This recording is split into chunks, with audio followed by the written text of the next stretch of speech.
నమస్తే అందరికి. నేను Sreeja, tarot reader, crystal healer and lama therapist.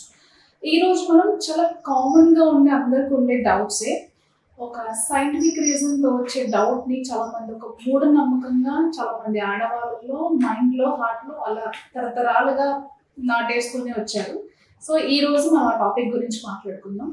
అదేంటంటే పీరియడ్ టైంలో అంటే ఆడవాళ్ళకి బహిష్టు వచ్చినప్పుడు వాళ్ళు దేవుడిని తాకచ్చా తాకకూడదా, టెంపుల్స్ కి వెళ్ళచ్చా వెళ్ళకూడదా, పెళ్లిళ్ళు ఇతర శుభకార్యాలకి వెళ్ళచ్చా లేదా అనే డౌట్స్ నన్ను చాలా మంది పర్సనల్ గా కాల్ చేసి అడిగిన వాళ్ళు ఉన్నారు. ఇక్కడ నేను ఒకటి క్లారిఫై చేద్దాం అనుకుంటున్నాను. ఫస్ట్ థింగ్ వచ్చేసి ఎందుకు ఫస్ట్ ఆఫ్ ఆల్ వాళ్ళు పక్కకు ఉండాలనేది ఒక రీజన్ చూద్దాం.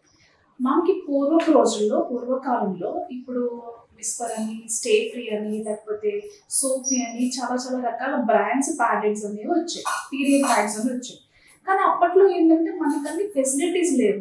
ఓల్డ్ క్లాత్స్ కానీ లేకపోతే ఏదైనా సరే వాళ్ళు యూజ్ చేసుకోవడానికి పీరియడ్ టైంలో ఇచ్చేవాళ్ళు.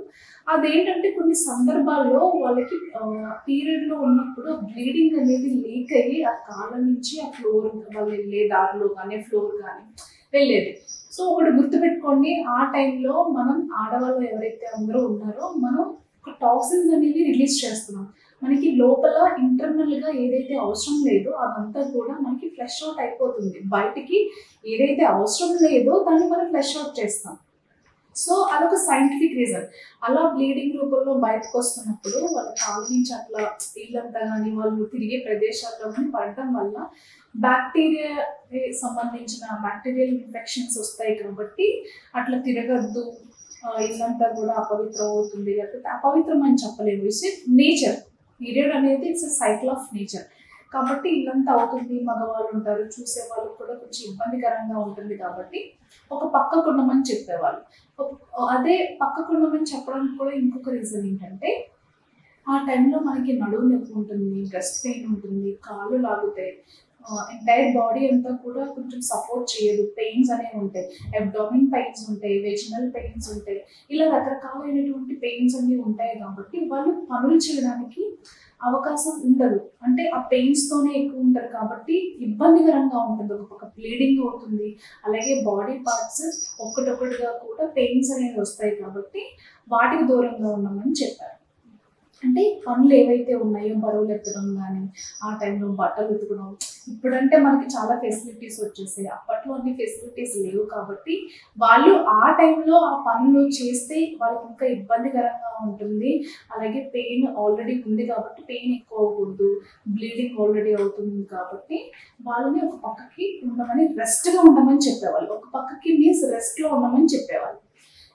ఇంకొకటి ఏంటంటే గుడికి వెళ్ళొచ్చా లేదా అనేది చూసుకుంటే కనుక గుడికి అయితే వెళ్ళకూడదండి. ఎందుకంటే మనం టాక్సిన్స్ రిలీజ్ చేస్తున్నాం. మన బాడీలో ఏదైతే ఒక నేచర్ సైకిల్ ఏదైతే ఉందో సైకిల్ రూపంలో మనకి బయటకు వచ్చేస్తుంది. కాబట్టి గుడికి లాంటి ప్రదేశాలకి మనం వెళ్ళకూడదు. ఎందుకు వెళ్ళకూడదు అంటే కొన్ని శాసనాలు, స్తోత్రాలు, అలాగే కొన్ని రకరకాలైనటువంటి పూజలు, ఈ ప్రతిష్ట గుడిలో టెంపుల్లో ఒక విగ్రహ ప్రతిష్ట చేసేటప్పుడు మీకు అందరికీ తెలిసిందే, అదంత ఈజీ ప్రాసెస్ కాదు. కొన్ని రోజులు బట్టి కొన్ని వేద మంత్రాలు, కొన్ని ఉపాసన చేసేదంతా చేసి విగ్రహానికి సంబంధించి అక్కడ కొన్ని నవరత్నాలు, ఇవన్నీ కూడా ఒక ప్రాసెస్లో మనకు అక్కడ దేవుడి విగ్రహం పెట్టడం అనేది, ప్రతిష్ఠించడం అనేది జరుగుతుంది.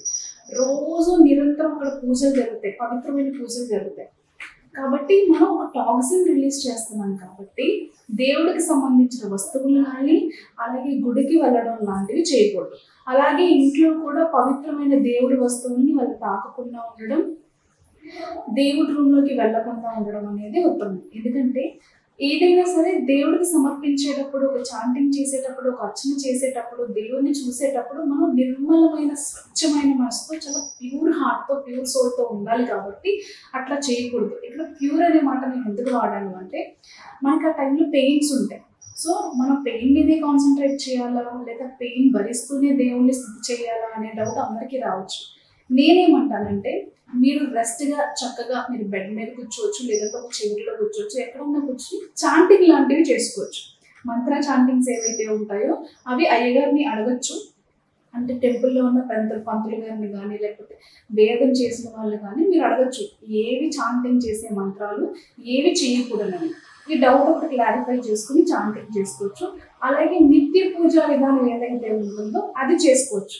మీరు దీపం వెలిగించడం లేదా ఒక క్యాండిల్ వెలిగించడం, ఇల్లు అనేది చీకటిగా పెట్టకూడదు, ఈశాన్య మూల దీపం లేకుండా ఉండకూడదు. కాబట్టి ఇలాంటివి చిన్న చిన్నవి ఏవైతే ఉంటాయో అవి చేసుకోవచ్చు.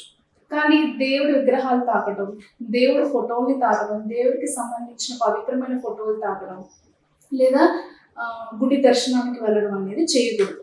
ఏముంది, 3 days రెస్ట్లో ఉండండి. అది రెస్ట్ కోసమే కదా మనకి మీరు తిరగద్దు, ఒక పక్కకు ఉండండి అని చెప్పింది.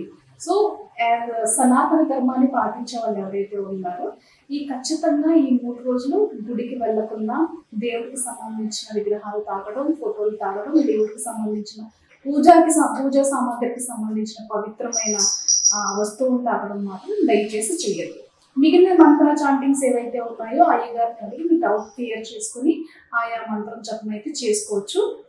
నిత్య పూజా విధానంలో మీరు చేయకూడనప్పుడు మీ హస్బెండ్ చేయొచ్చు, మీ పిల్లలు చేయొచ్చు, మీ అమ్మగారు, నాన్నగారు, మీ అత్తగారు, మామగారు ఎవరు అందుబాటులో ఉంటే వాళ్ళతో దీపం పెట్టించవచ్చు.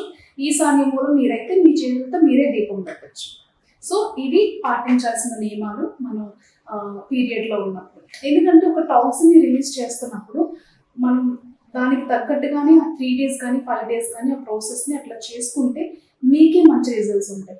అంటే ఇక్కడ నేను ఎందుకు తాకద్దు అని చెప్తున్నానంటే, మనం ఒక రకమైన బాధను అనుభవిస్తూ ఒక పక్క బ్లీడింగ్ అవుతూ ఉంటుంది, ఒక పక్క పెయిన్స్ వస్తాయి.